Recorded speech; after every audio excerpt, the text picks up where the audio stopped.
Okay.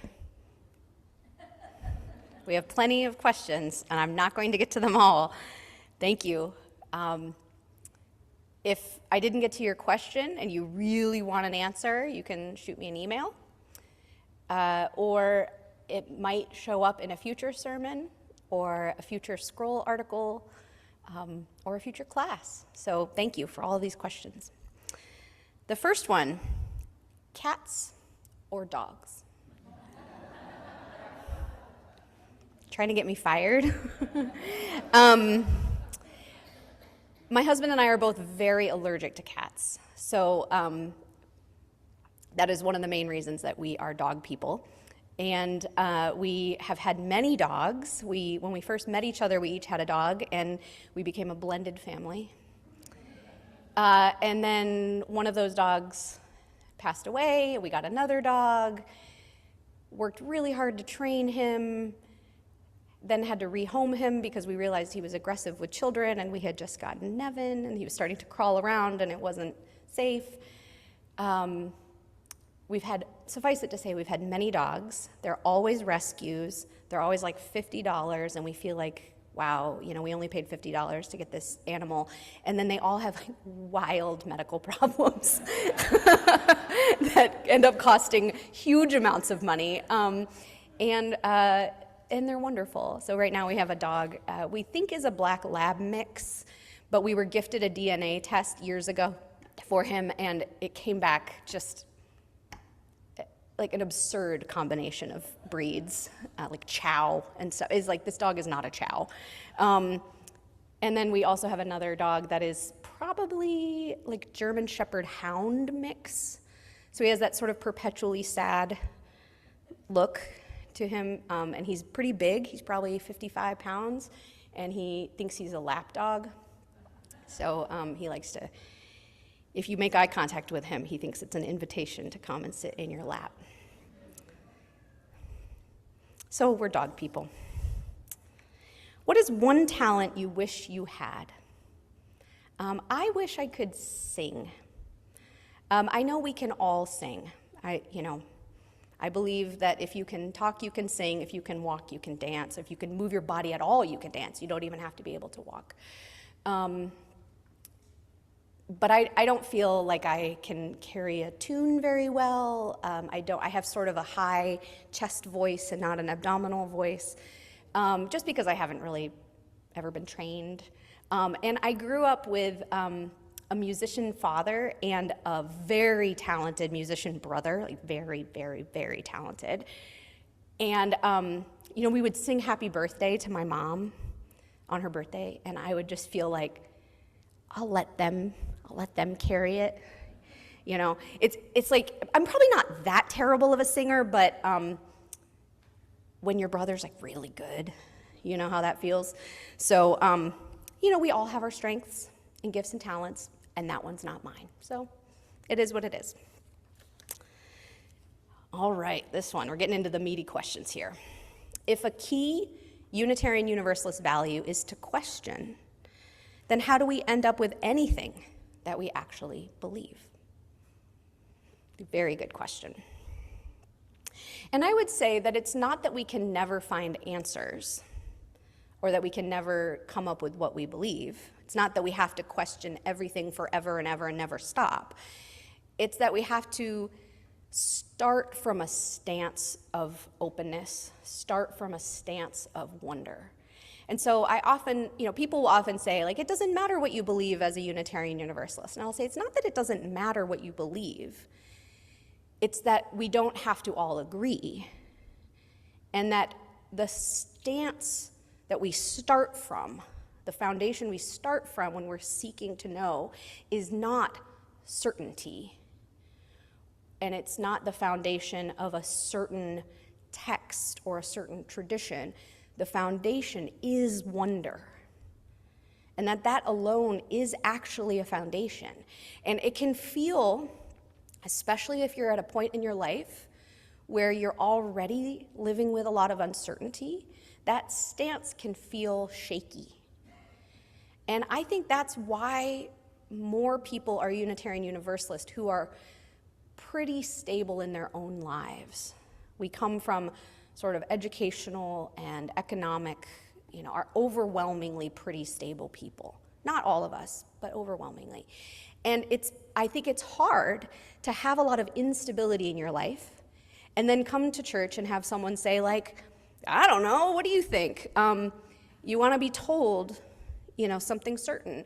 And we don't have that. We don't do that. And so, but that's not to say that starting from a place of openness and wonder means you have to live there and only every single question in your life has to stay there. So if the question is there a God, like Scott was asking during his reflection, we start from a foundation of there are lots of possibilities. I can wonder about this. I don't have to be afraid that I'm going to select the wrong answer. And then from that stance, we are free to search and find and create our answers and make meaning in our lives. And we do that together with each other. And that's one of the reasons I think being a Unitarian Universalist is not a solo project. It's something we do in our communities because it's easy to sort of wonder and come up with my own answers on my own, but when I have to test those against other people, when I have to say, this is what I believe, and have you say, well, this is what I believe, and I wonder about, when you say you believe that, I have this question. It's not saying, you're wrong and I'm right, but we go, you're right, I haven't thought about it that way, and that's how we kind of massage and work and create our truth. And of course, then we also recognize that the truth that I have today can be influenced and changed in the future.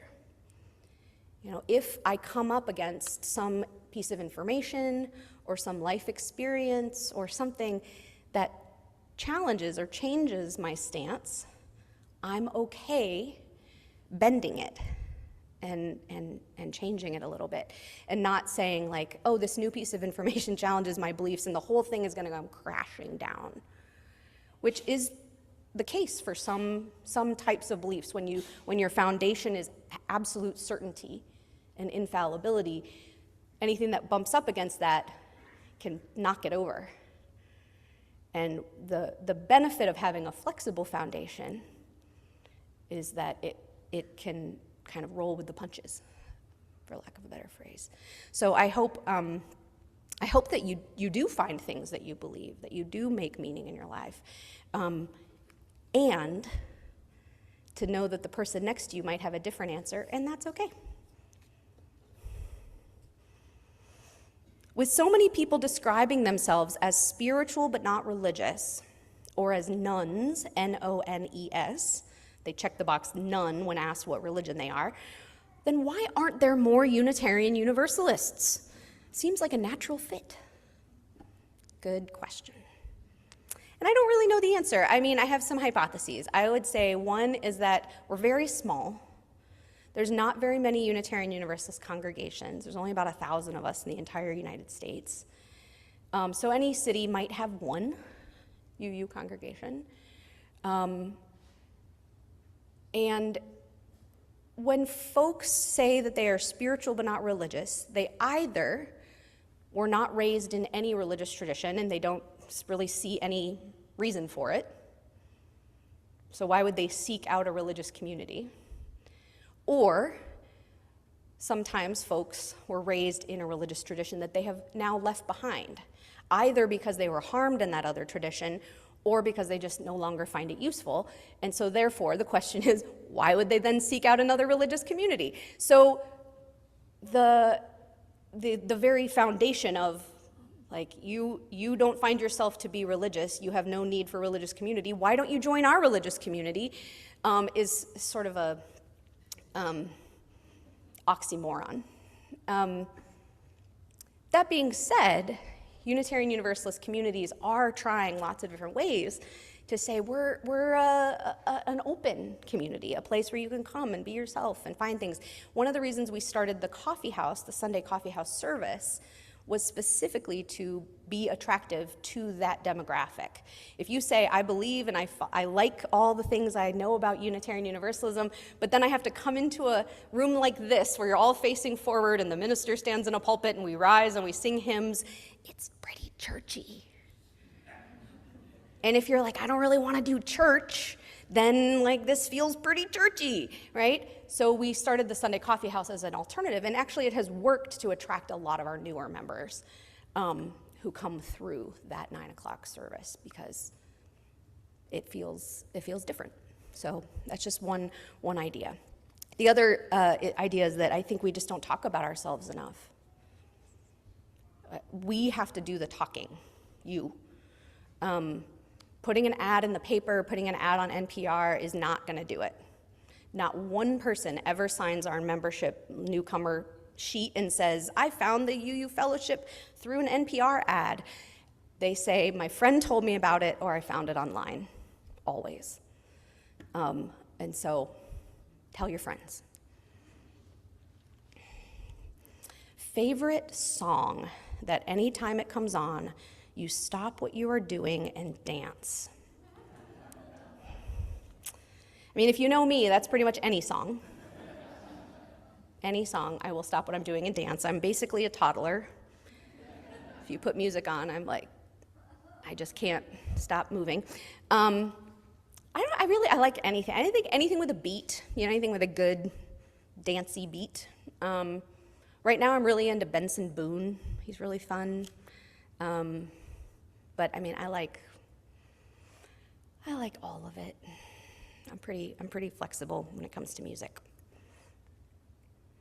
If you weren't a minister, what else would you do? I don't ever think about that. Just kidding. We all have our days where we go, what else could I do? I would probably be an elementary school teacher or a party planner or a professional organizer. Those are sort of my three backup plans. I love kids, especially that 3rd, 4th grade age. They're just so fun. I love teaching. Teaching is a real passion of mine. Lately, I've discovered how much I love teaching adults. That's been really fun.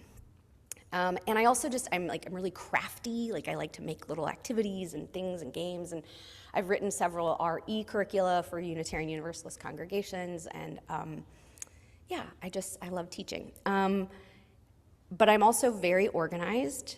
You cannot tear me out of the Container Store. Bins, labels. And I have a background in psychology, so I often think that professional organizing would probably be, I could probably do it, because a lot of the work you have to do in professional organizing is helping people through whatever mental block is keeping them disorganized. And so I could probably do that. And then party planning, I think, was actually my true calling. I was telling someone the other day, I wish that I could have been the party planner to the stars. Just give me an unlimited budget and let me do what I want, my vision, which is probably not how it works in party planning. But I love to make cakes and decorate and make games and activities. And yesterday was my 9-year-old's birthday party here. And he's really into Harry Potter right now. So we did a whole Harry Potter party, but I tried to do everything without giving any money to the author of Harry Potter, because boo hiss. So I had to make it all up myself, which was a challenge, but really fun. So we played Quidditch, So yeah, those would be my other jobs. What's the most difficult thing about leading our fellowship and the most rewarding? I think one of the most difficult things about leading any religious community right now is what's just going on in our world. Religiosity is waning. Institutionalism is waning. People's commitments to being a part of and committing to an institution is just going down from previous generations. So that just makes it harder to run an institution. And also we're up against a really, really challenging external world. The political realities of our world right now, our society, are making the work that I came into this to do that much more painful and difficult. I feel super grateful and blessed that I'm in a position to be able to help when people are in need, or when an asylum seeker is seeking support from a congregation, that we are able to help in those ways.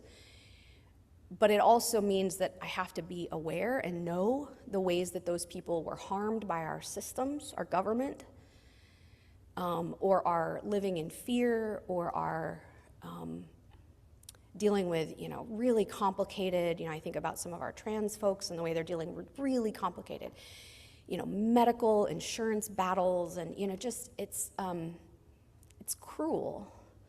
And I feel grateful that I can help.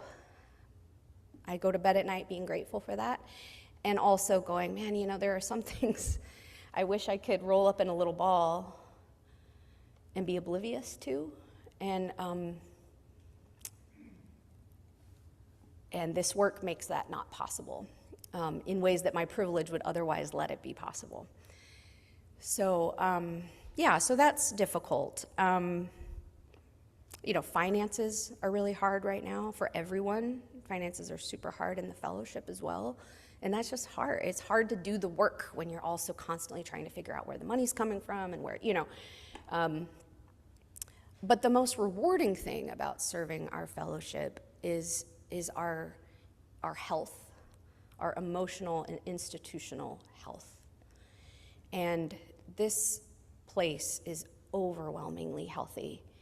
I have colleagues who are just constantly sharing about just the incredible dysfunction on their board, or this committee or that committee, or the really, really ugly email someone took out an anonymous email address to write to them, or something just nasty. And that doesn't happen here. There have been unhealthy moments in my ministry here. But overall, the congregation has sort of navigated that really well. And I take some credit for helping navigate that, but also, if the system was not healthy to begin with, those little pockets of challenge would grow. And that's not what happens here. They tend to sort of get surrounded by healthy antibodies, and it works fine, which is just lovely. It's lovely to serve a people that I feel like you mostly trust me and I mostly trust you, and we can do good work together. So that is just truly beautiful. And I think we have a lot of fun together too, and that's also great. All right, gosh, there's so many good questions here. How are you staying grounded with the hostile political climate? I'm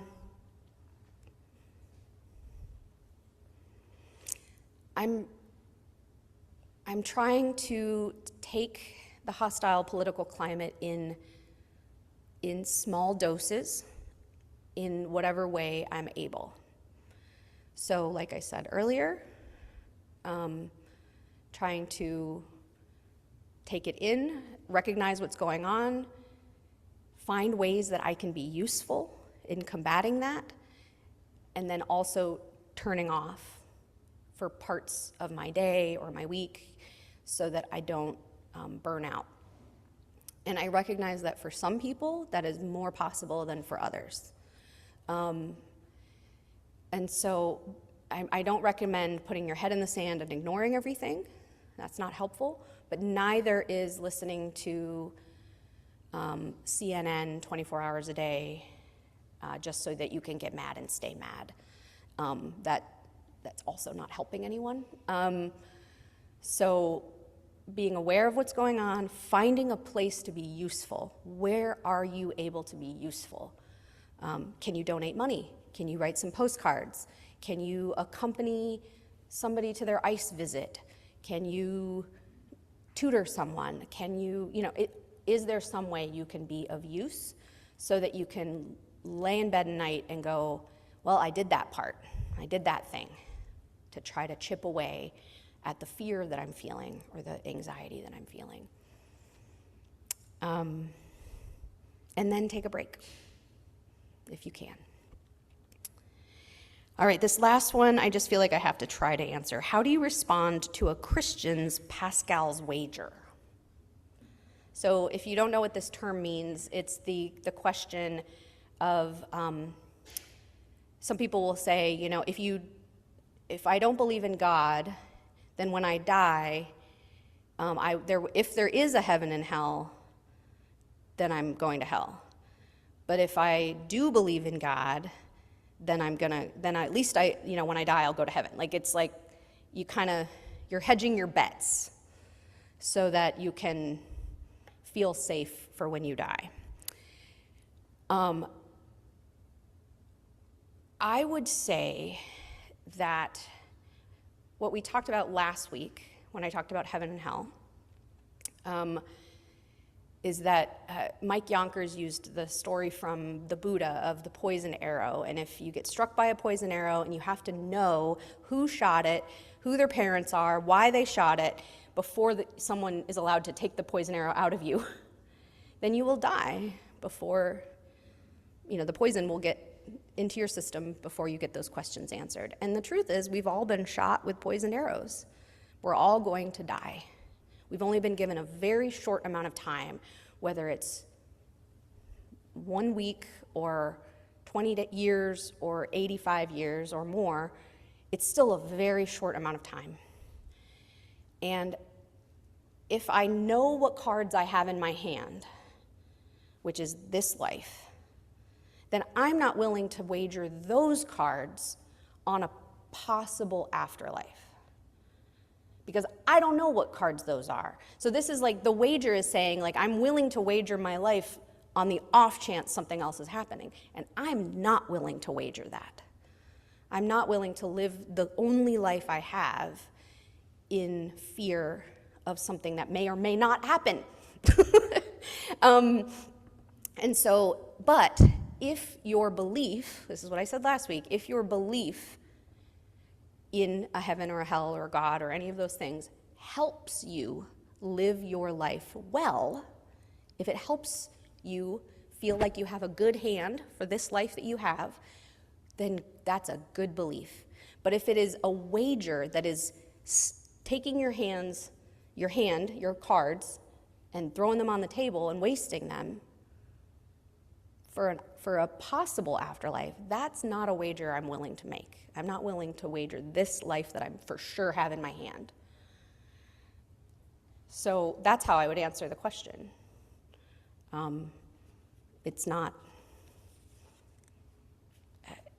That's an unknown hand, and this is a known one. And I don't want to waste this one. Yeah. But those people who are asking that question often have a very clear belief system. And for them, they're not wasting this life. They're not wasting this hand. And so, good, great. They get the best of both worlds. But they're asking us to wager something that we may or may not want to wager. And so that's how I would answer that question. Oh my gosh, you guys are so good with all these questions. What's my favorite topic to give a sermon about? I would say anything about UU history. I love UU history, and I love to try to make it interesting for all of you. I hope I succeed most of the time.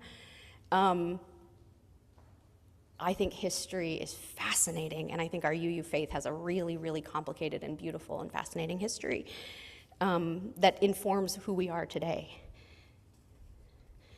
And then this last question, please explain the changes to Article 2. Okay, so the Unitarian Universalist Association has bylaws, because we're an organization, and in those bylaws, it says to be a part of the Unitarian Universalist Association, the congregations have to promote certain values. And in the old form of those bylaws, those were called our 7 principles. So they were never individual belief statements. They were always saying the congregation would promote these 7 principles. And in the new version of the bylaws, which were recently, about a year ago, changed and voted on, they're not called the 7 principles anymore. They're called the values, shared values. There's still 7 of them. And we added love, which was nowhere to be found in the previous 7 principles, which I think is interesting given our heritage as universalists founded on love.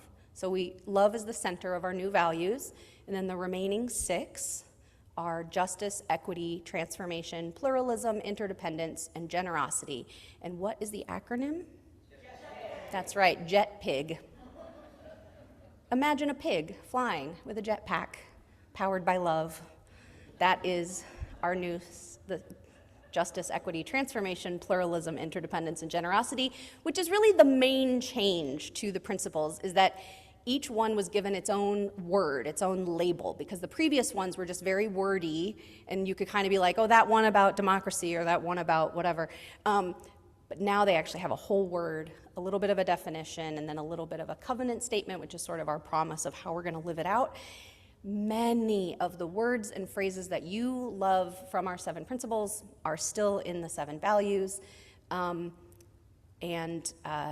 I think really the biggest change is just that we added love and centered it, and also made them easier to remember. That's it. So we could talk more about the 7 values at another time, but that's my explanation of the changes. So.